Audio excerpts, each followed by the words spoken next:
The rain had stopped just before dawn, leaving Portland wrapped in a thin mist that clung to the streets like memory.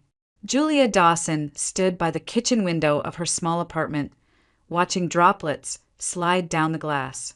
At 34, she had learned to make peace with silence. It wasn't always this way. Once, she believed life would unfold like the stories she grew up reading.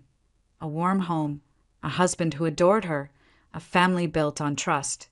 That dream began when she was barely more than a girl.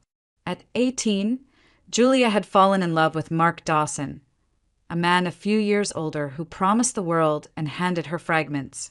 They married quickly with more hope than sense, and she believed they would figure things out together. But life had other plans. Those first months were a blur of second-hand furniture and shared dreams whispered into the dark. Then came the pregnancy, unexpected but welcomed, and with it a shift in everything. Mark announced he needed to leave town for work. "It's the only way to give our son a future," he'd said, kissing her forehead before disappearing for weeks. He wrote occasionally, claimed he was saving money, but no money ever came. Instead, there were excuses. A stolen wallet, a crooked boss, bad luck. Each time, Julia wanted to believe him. Each time, she swallowed the rising knot of fear that maybe she had married a man who wasn't coming back, at least not the way she hoped. When he did return, it wasn't with the warmth of a husband who missed his family. He was angry, suspicious, quick to accuse her of things she hadn't done. He blamed her for tying him down, for ruining his chances at a better life, for trapping him with a child. And when words stopped being enough, his hands spoke instead. The first slap shocked her into silence. The second taught her that silence wouldn't save her. By the time he raised his hand again, Julia had already decided she was leaving. One cold October night, after another screaming match ended with bruises blooming on her arms, Julia wrapped her sleeping son Ethan in a blanket, slipped on the first pair of shoes she could find, and stepped into the darkness. She didn't pack clothes or toys. There was no plan, no destination, just a desperate need to get away before he broke more than her body. She spent that night on a friend's couch, her heart pounding at every sound in the hallway, afraid Mark might come looking. He didn't. Maybe he didn't care. Maybe he thought she'd crawl back like before. She never did. Julia's parents took her and Ethan in without questions. Her father simply hugged her and said, "You should have left sooner." Her mother cooked soup and tucked Ethan into bed while Julia slept for the first time in months without fear. Yet safety didn't mean ease. There were 3 adults and a toddler squeezed into a 2-bedroom house. Bills piled up. Julia, with no degree and little work experience, took whatever job she could, cashier shifts, cleaning offices, stocking shelves at night. There were nights when dinner was bread and soup, when she cut back on meals so Ethan could have more. But even in the exhaustion, there was a quiet strength growing inside her. She spent long hours after Ethan fell asleep staring at the ceiling, thinking about what kind of life she wanted for them. She no longer dreamed of fairy tales. She dreamed of stability, of a small apartment they could call their own, of shoes Ethan wouldn't outgrow before she could afford another pair, of mornings that didn't begin with fear. Slowly, painfully, she began to build that life. It started with a part-time job at a small florist shop. Flowers had always calmed her, their quiet resilience mirroring her own. Her boss noticed her dedication and soon offered her full-time hours. The bruises faded, but the memory of them remained, shaping her resolve. Julia wasn't naive anymore. She understood now that love wasn't enough to save a marriage and that promises without action were just empty air. Most of all, she knew that no one was coming to rescue her. She would have to rescue herself. Standing at the kitchen window all those years later, watching the mist drift across the city she now called home, Julia Dawson felt something stir inside her that had been gone for a long time. It wasn't happiness, not yet, but it was the beginning of it, the fragile, stubborn spark of a life rebuilt from nothing. By the time Ethan turned 4, the chaos of Julia's early 20s had settled into something steadier, if not exactly easy. Life was still a patchwork of double shifts and second-hand furniture, but their little apartment above the florist shop smelled like lavender and sunlight, and laughter returned to their evenings. It was during this quiet, cautious chapter that Brian Cole entered her life. He wasn't the whirlwind Mark had been. There were no grand promises or passionate declarations. Brian was gentle, soft-spoken, and seemed to understand the bruises life had left on her heart. He listened more than he spoke, brought Ethan little toy cars on weekends, and told Julia that she deserved a man who would never raise his voice at her. After everything she had endured, his calm felt like a refuge. They met at a neighborhood bookstore on a rainy afternoon. Julia was helping Ethan pick out picture books when Brian struck up a conversation about gardening. He was a freelance graphic designer, he explained, someone who valued a slower pace. At first, that sounded like a dream. Julia was exhausted from running at full speed just to keep life afloat. Brian's pace was steady, comforting, like a pause she didn't know she needed. Their coffee dates turned into dinners into weekends spent together. Within a year, Brian moved into her apartment, and for a while, Julia believed this might finally be the love story she'd been waiting for. But as months blurred into seasons, the comforting slowness began to reveal its shadow.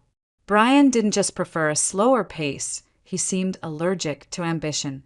He took on small projects here and there, but never stuck with anything long enough to bring in steady income.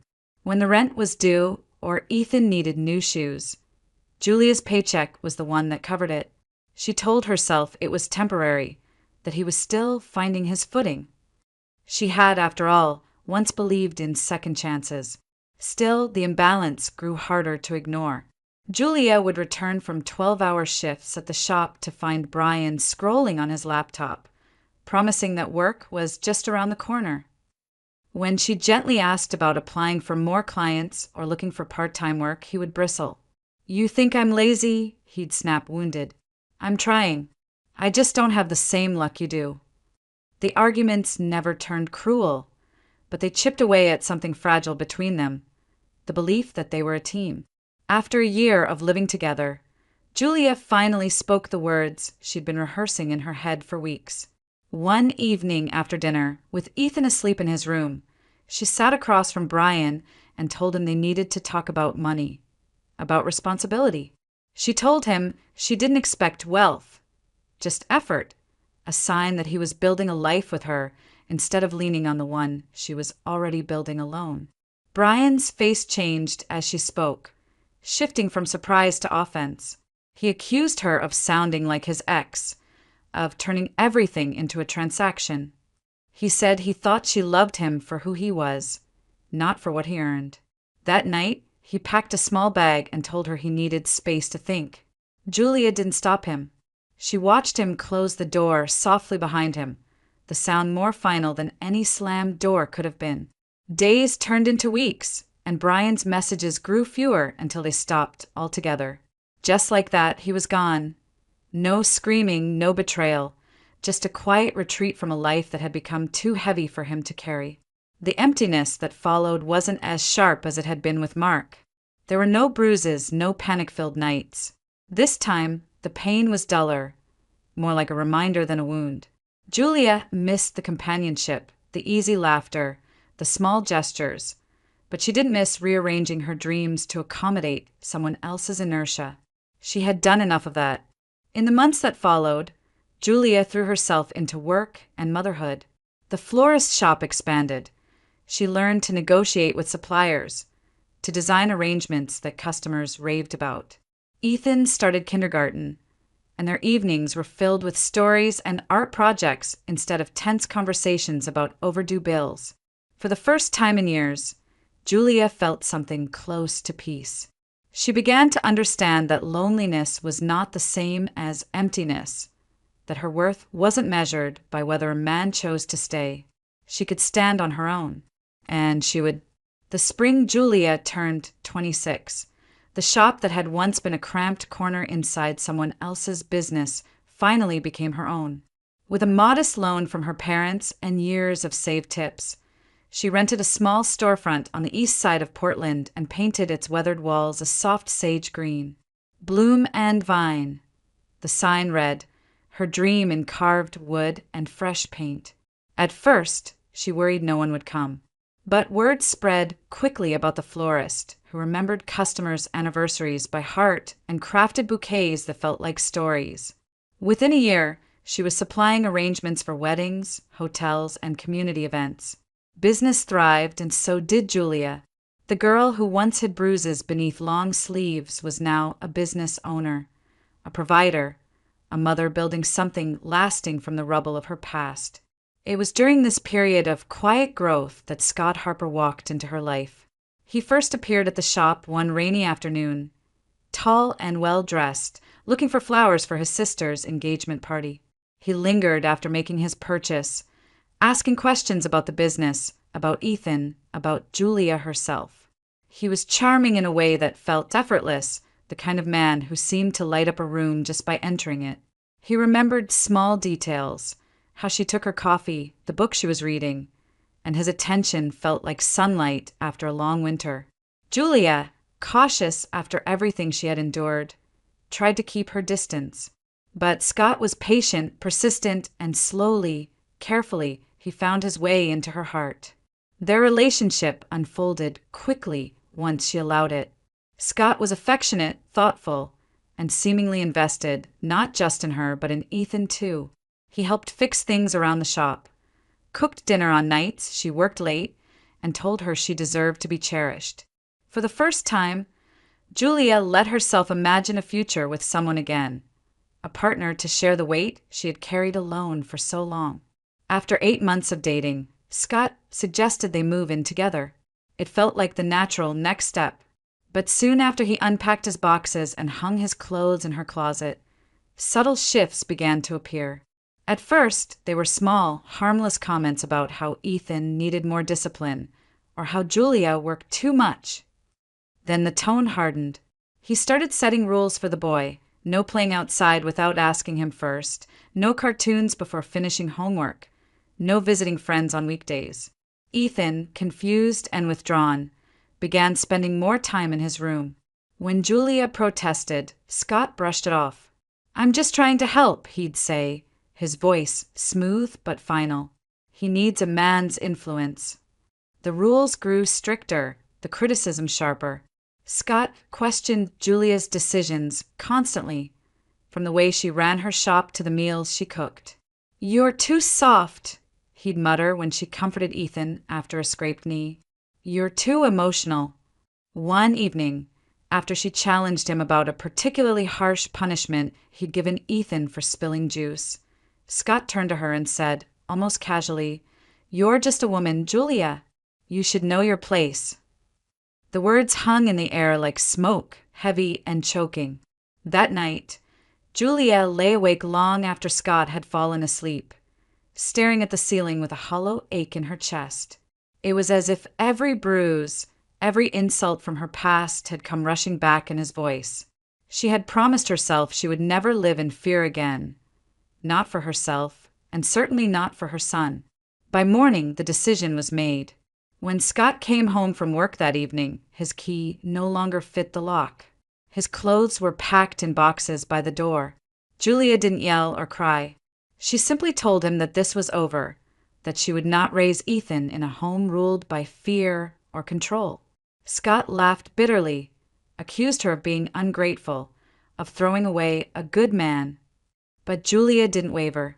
She closed the door behind him and leaned against it, trembling, her heart breaking even as relief washed through her. It hurt, God, it hurt, to watch another relationship collapse. But as Ethan slipped his small hand into hers and whispered, "Are we okay now, Mom?" Julia realized she had gained something far more precious than what she'd lost.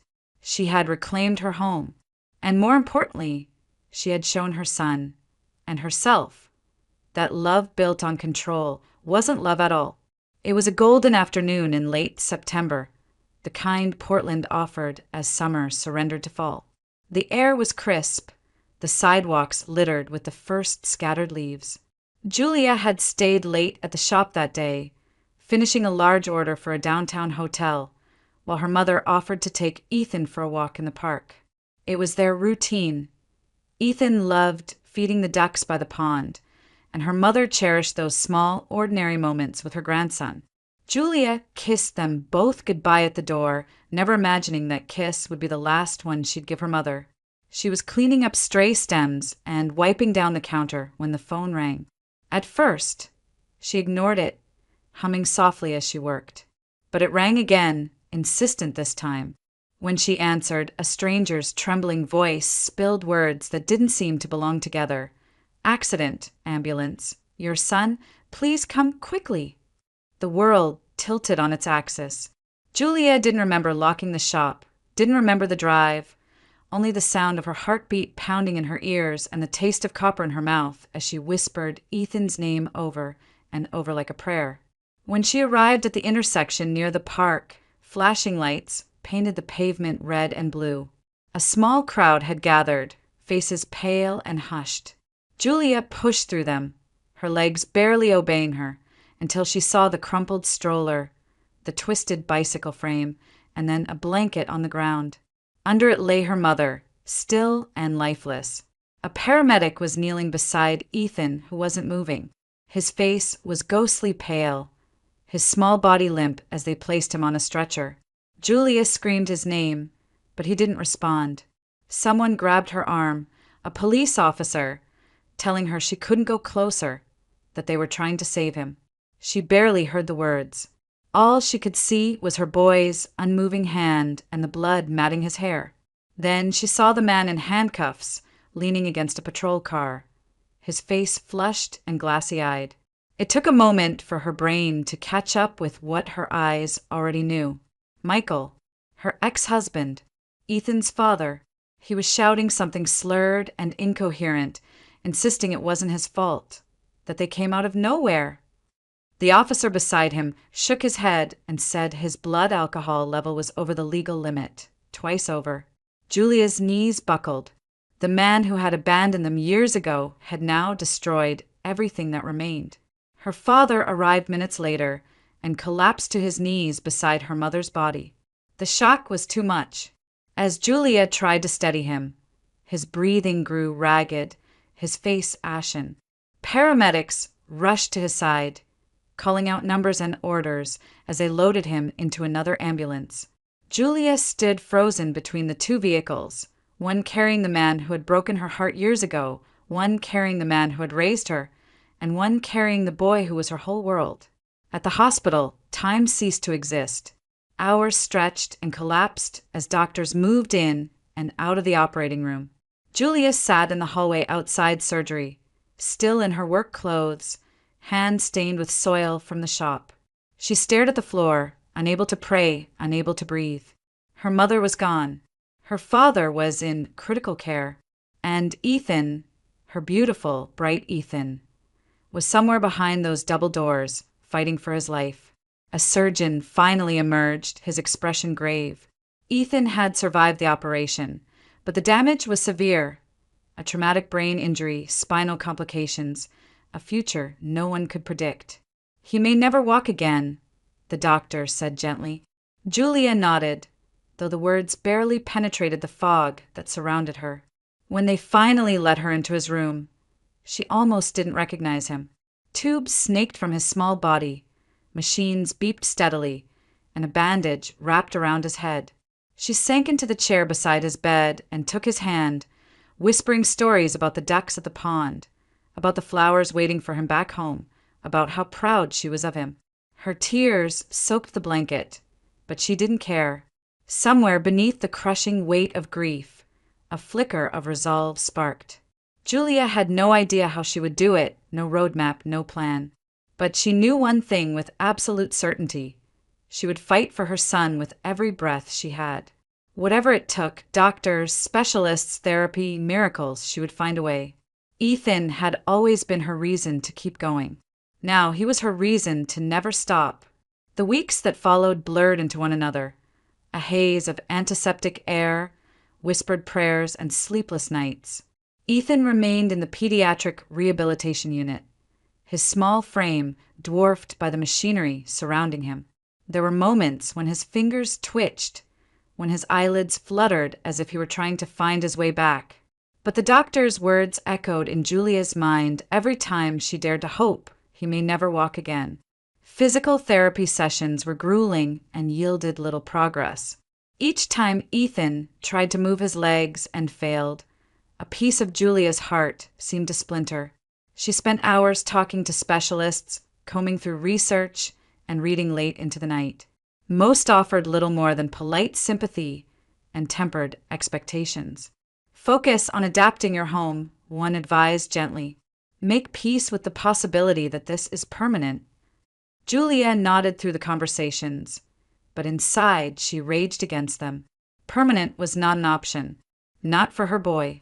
One afternoon, as she sat by Ethan's bed watching him sleep, she overheard two neurosurgeons talking outside the door. They spoke in hushed tones about Dr. Richard Hayes, a pioneer in neurorehabilitation who had achieved remarkable results with spinal trauma patients. He had retired years ago and disappeared from the public eye, retreating to a remote cabin in the Cascade Mountains. Most believed he no longer saw patients, but some whispered that he occasionally took on special cases. The name burned into Julia's thoughts. That night, after Ethan fell asleep, she scoured every article, interview, and medical journal she could find on Richard Hayes. His work was legendary, groundbreaking techniques that had given children like Ethan a second chance at walking. And then, abruptly, he had vanished from the field. No practice, no forwarding address, only a vague mention of a cabin in the Cascades. The next morning, Julia made her decision. She withdrew what little savings she had, packed a bag with essentials, and arranged for Ethan's physical therapy to continue as an outpatient until they returned. Friends and hospital staff tried to dissuade her. The journey was long, the location uncertain, the odds slim. But Julia's resolve was unshakable. She had spent too many nights staring at the ceiling, imagining her son trapped in a chair for the rest of his life. If there was even a fragment of hope in those mountains, she would find it. The trip was harder than she had imagined. The drive alone took nearly a day, winding deeper into forested roads where cell service vanished and gas stations became rare. She and Ethan stayed overnight in a small roadside inn before continuing at dawn. As the sun climbed over the pines, Julia followed directions scribbled from an old newspaper article, praying she hadn't made a terrible mistake. Ethan sat quietly in the back seat, his head resting against the window, eyes full of a patience that broke her heart. By late afternoon, they reached a clearing where a modest cabin stood, tucked between towering cedars. Julia's pulse quickened as she stepped out of the car and knocked on the weathered door. A tall man with graying hair and kind eyes answered. "I'm sorry," he said gently before she could speak. "My father passed away 2 years ago." The words hit her like a physical blow. All the miles, all the hope she'd clung to, gone in an instant. She felt her knees weaken as she tried to explain, her voice trembling as she spoke of Ethan, the accident, the desperate search for a miracle. The man listened silently, his gaze drifting toward the car where Ethan sat. After a long pause, he introduced himself, Dr. Lucas Hayes, Richard's son. He had followed in his father's footsteps, specializing in pediatric neurorehabilitation. "I'm not my father," he said softly, "but I've spent my life trying to learn from him. And if you're willing, I'd like to see if I can help your boy." Julia's breath caught. She hadn't expected kindness here, not after so many closed doors. She glanced back at Ethan, then at Lucas, and for the first time since that terrible day at the park, something other than fear bloomed in her chest. It was small and fragile, but it was real. It was hope. The cabin in the Cascades became their new world, a place where time slowed to the rhythm of the forest and healing was measured, not in days, but in the smallest movements. Dr. Lucas Hayes wasted no time after agreeing to help Ethan. He studied the boy's medical records, adjusted his brace, and designed a therapy plan unlike anything Julia had seen before, a blend of conventional rehabilitation and innovative techniques his father had pioneered. Mornings began with gentle exercises to retrain Ethan's muscles, followed by sensory stimulation drills meant to rebuild the connection between his body and brain. Afternoons were devoted to hydrotherapy in a heated pool behind the cabin, where the resistance of water allowed Ethan to move without pain. Progress was slow, agonizingly so. The first week brought no visible change. Ethan often cried from frustration, and Julia cried quietly in the kitchen when he couldn't see. But Lucas was unwavering. "Healing isn't linear," he told them. "It's a climb, not a sprint." He spoke to Ethan like an equal, never pitying him, never lowering expectations. And Ethan responded to that. Bit by bit, he pushed through the frustration. By the second month, his toes twitched when Lucas touched them. By the third, he could move one leg a few inches. The first time he stood with the help of parallel bars. Julia covered her mouth to muffle the sob that escaped her. Life in the mountains settled into a rhythm that felt almost sacred. Julia cooked meals while Lucas and Ethan worked on exercises. In the evenings, they sat on the porch watching the sun disappear behind the tree line. Ethan curled up with a book while the adults talked long after the stars appeared. At first, the conversations were about therapy schedules and recovery milestones. Then, slowly, they shifted to music, to childhood memories, to wounds they had both carried for years. One night, as a fire crackled in the hearth and rain tapped gently on the roof, Lucas spoke about the reason he had left his city life behind. He had once been engaged to a woman named Jadwiga, brilliant, ambitious, someone he believed he would spend his life with. But betrayal had crept in quietly. She had fallen in love with another man, and Lucas discovered the affair only weeks before their wedding. "I thought I knew who I was," he admitted, staring into the flames. Then one lie unraveled everything. "I couldn't practice medicine in the same halls where I'd once planned a future with her, so I walked away." Julia listened in silence, understanding more than she let on. She told him about Mark, the violence, the fear, the night she ran barefoot into the dark. She spoke of the humiliation of begging landlords for extensions, of working 3 jobs, and still coming up short, of trying to explain to a little boy why his father didn't come home. Lucas didn't interrupt. He just reached across the table and took her hand, not as a gesture of comfort, but of recognition, a silent acknowledgement of shared scars. What began as companionship deepened into something neither had expected. They moved around each other with a quiet familiarity, finishing each other's sentences, reading thoughts in a glance. One morning, Julia found herself laughing, truly laughing, as Lucas and Ethan argued over how many pancakes were too many. It was a sound she hadn't heard from herself in years.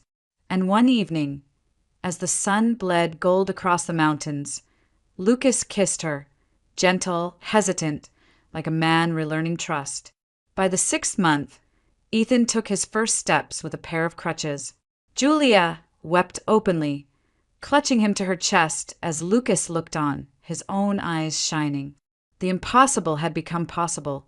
And yet, even as joy filled the cabin, Julia knew it was time. Ethan needed school, therapy, friends, a world bigger than the forest. Their life in the mountains had been a sanctuary, but it could not be forever. On their last night there, Julia stood with Lucas under a sky heavy with stars. "I have to take him back," she whispered. "He needs more than I can give him here." Lucas nodded, his jaw tight with emotion. "I know, but I'll be here, however long it takes."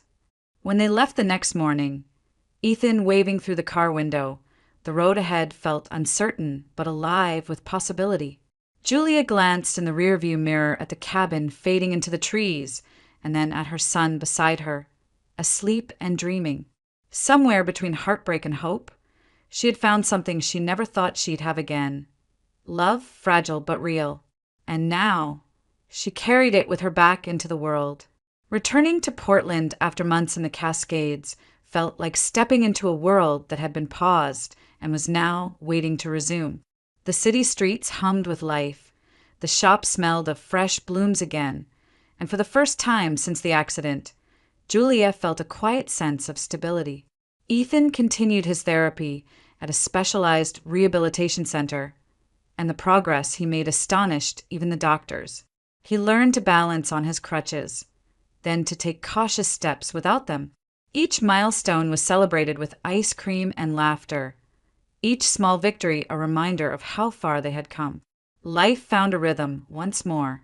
Julia threw herself into work, expanding Bloom and Vine with new clients and floral workshops. Her evenings were filled with homework sessions and bedtime stories. The apartment was filled with warmth and noise, the kind of noise she used to dream about on lonely nights.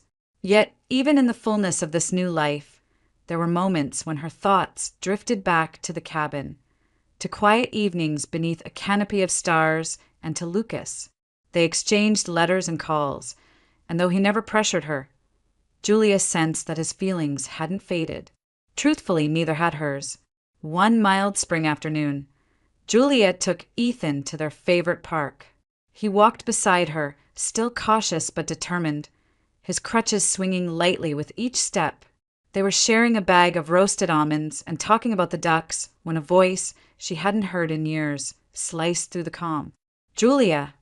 She turned and felt her stomach tighten. Scott Harper was standing a few feet away, his smile thin and bitter. "You've been ignoring my calls," he said, stepping closer. Julia's pulse quickened. She hadn't spoken to him since the day she changed the locks. "There's nothing to say," she replied evenly, pulling Ethan closer. Scott's face darkened. "You think you're too good for me now? You think you can just erase me?" He grabbed her wrist before she could step back. The suddenness of it froze her, the pressure of his fingers, the familiar surge of fear she thought she'd buried. "Let me go," she said firmly, but he tightened his grip. Ethan shouted for him to stop, but Scott's anger only flared. "You owe me a chance," he hissed. Before Julia could react, another voice, deeper, steadier, cut through the tension. "She doesn't owe you anything." Scott turned, and his expression shifted from fury to shock. Lucas was striding across the grass, his eyes locked on Scott with a calm that was more dangerous than shouting. "Step away," Lucas warned. Scott scoffed, muttering something about meddling doctors, but the look in Lucas's eyes was enough to make him retreat a few steps. "If you ever touch her again," Lucas said quietly, "you'll regret it." Scott's bravado crumbled. Muttering under his breath, he turned and stalked away, disappearing into the thinning afternoon crowd. Julia stood frozen, her heart still racing, Ethan clinging to her side. Lucas approached slowly, concern softening his features. "Are you okay?" he asked, and she nodded, though her hands were trembling. How are you here?" she whispered. "I told you I'd wait," he said with a small smile. But waiting didn't mean staying away. They walked together through the park until Ethan grew tired and needed to rest. They sat on a bench beneath an old maple tree, and Lucas took Julia's hand. "I came back because I realized something," he said. "I don't want to build a life without you. Not in those mountains, not anywhere." Her breath caught as he dropped to one knee on the grass. "Julia Dawson," he said, his voice steady, "will you marry me?" For a moment, the world seemed to hold its breath. Ethan's face lit up with joy. "Say yes, Mom," he urged, his eyes shining. And she did. The word felt light and certain on her tongue, yes. Their wedding, held a few months later in a small garden behind the shop, was simple and perfect. Ethan walked beside Julia down the aisle, his steps sure and proud. Friends and family gathered beneath strings of fairy lights as vows were exchanged, tears were shed, and laughter rippled through the air. When Lucas slipped the ring onto her finger and kissed her, Julia knew she was no longer just surviving. She was living. And for the first time in a long time, their family was whole. For a while, it felt like everything Julia had ever dreamed of was finally within reach. Marriage brought with it a deep, steady happiness she had once believed was impossible. Bloom and Vine continued to thrive. Ethan's recovery exceeded every prognosis, and evenings were spent with the three of them cooking dinner together or reading by the fire. Lucas, too, seemed content, more grounded than he had been in years. Yet beneath that happiness, life was shifting in ways Julia couldn't see. It started with a phone call one gray November morning. Julia was arranging winter bouquets in the shop when Lucas walked in, his expression unreadable. "That was St. Mary's Medical Center," he said, naming one of Portland's most prestigious hospitals. "They want me to come back to head the neurology department." The news should have filled her with pride, and part of her was proud. Lucas had once been considered one of the brightest minds in his field before leaving it all behind. This was recognition of that brilliance, but another part of her felt uneasy. The hospital was in the same city where he and Jadwiga had lived, where everything between them had unraveled. Lucas brushed off her concerns. "That's the past," he said, kissing her forehead. "This is about the future, our future." And for a while it seemed like he was right. He threw himself into his new role with energy she hadn't seen in years. He came home tired but fulfilled, talking about new research projects and colleagues who respected his work. Julia listened and smiled, even as late nights at the hospital grew more frequent, even as his text messages became shorter and his kisses distracted. Then one evening, 3 months into his new position, Lucas came home later than usual. Julia was in the kitchen, helping Ethan with a school project, when she heard the door close softly. Something in the silence that followed made her turn. Lucas was standing there, still in his hospital coat, but he didn't step forward. He looked haunted. "We need to talk," he said quietly. The words that followed shattered her world. He told her that Jadwiga was back, that she had taken a position at the same hospital. They had seen each other by chance, and all the feelings he thought had died resurfaced. He confessed he had met her several times in recent weeks, and then, with his voice barely above a whisper, he admitted the truth. He had slept with her. Julia felt the room spin. The walls seemed to close in, the hum of the refrigerator too loud, Ethan's crayons too bright. "You're telling me this like it's some noble confession," she said, her voice trembling. "Like I should admire your honesty." Lucas's face crumpled. "I didn't mean for it to happen," he said. "I thought I was over her, but I'm not. I still love her." The words cut deeper than any betrayal before. Not just the act, but the admission that his heart had never fully been hers. The next morning, Lucas packed a suitcase. He didn't shout. He didn't beg. He kissed Ethan's forehead, murmured something Julia didn't catch, and walked out of the apartment without looking back. The door closed with a quiet click, leaving a silence so complete it felt like the world itself had stopped. Julia collapsed. She spent the next 2 days in bed, unable to eat, unable to speak. The life she had built, the fragile trust, the second chance, lay in ruins.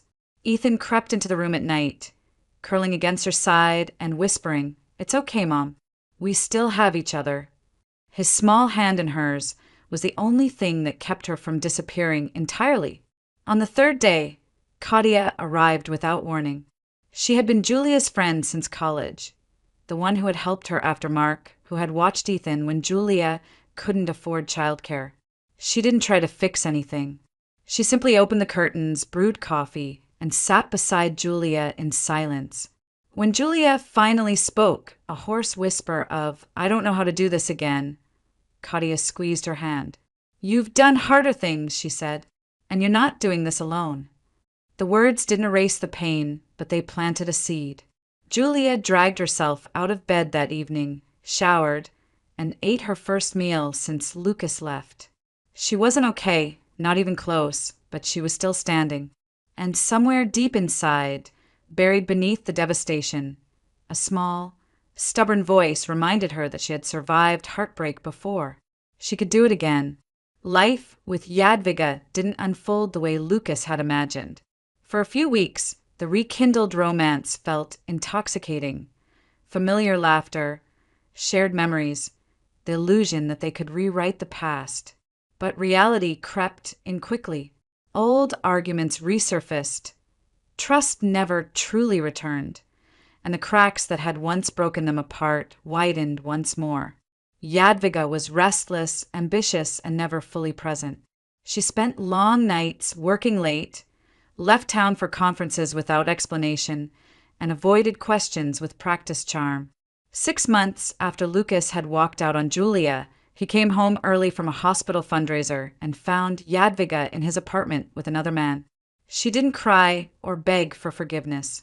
She simply shrugged and said, "It was never meant to be forever." The betrayal gutted him.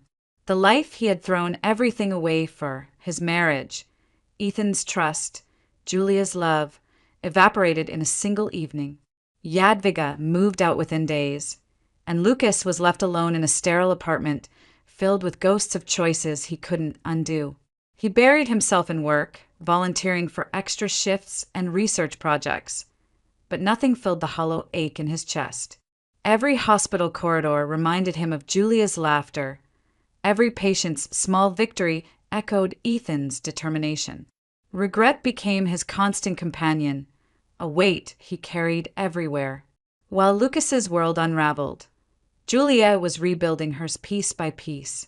In the months after the betrayal, she poured all her energy into Ethan and Bloom and Vine.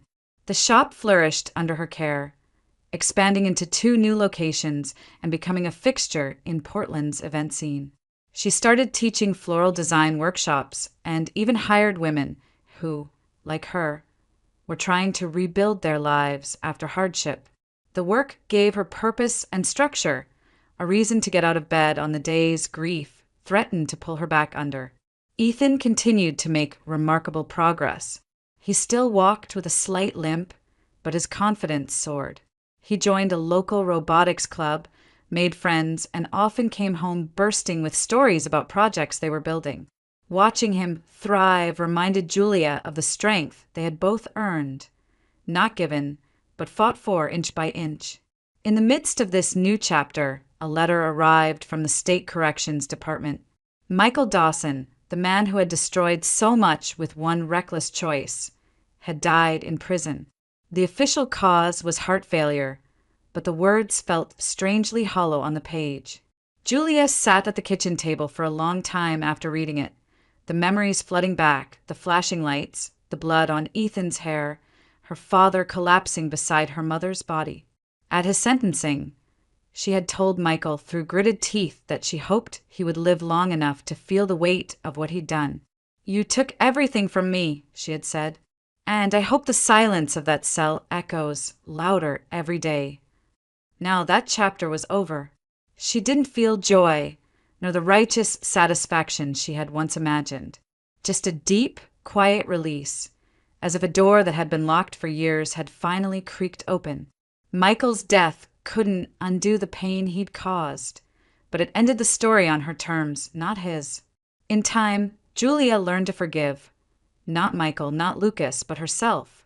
She forgave the younger version of her who had stayed too long with a violent man, the woman who had believed she needed someone else to make her whole, the mother who had spent nights blaming herself for Ethan's suffering. Forgiveness didn't come all at once. It arrived slowly in small moments. Laughing with Ethan over burnt pancakes, signing the lease for her third shop, realizing she could go days without thinking of Lucas. Lucas reached out a few times, emails she never answered, letters she never opened. She didn't hate him anymore, but she also didn't need him. The life she was building no longer had a place for someone who had walked away. On a quiet Sunday morning, Julia and Ethan visited her mother's grave. Ethan placed a bouquet of white lilies on the grass, his idea, and they stood together in silence. Julia felt the sun on her face and the steady beat of her son's heart beside her. The past had left its scars, but it had also forged something unbreakable. She was no longer a woman defined by betrayal and loss. She was Julia Dawson, mother, survivor, builder of a life that was entirely her own. And for the first time in a long time, that was enough. 3 years passed, and time, that once merciless tide that had swept Julia from one heartbreak to another, finally became an ally. The wounds had long since scabbed over, leaving behind faint scars that no longer throbbed when touched. Life settled into a rhythm, both ordinary and extraordinary. The shop she had started with nothing but borrowed money and trembling hands had grown into a thriving business with 3 locations across Portland. Julia became known as the florist who remembered every story behind every bouquet. A businesswoman respected not just for her talent, but for her resilience.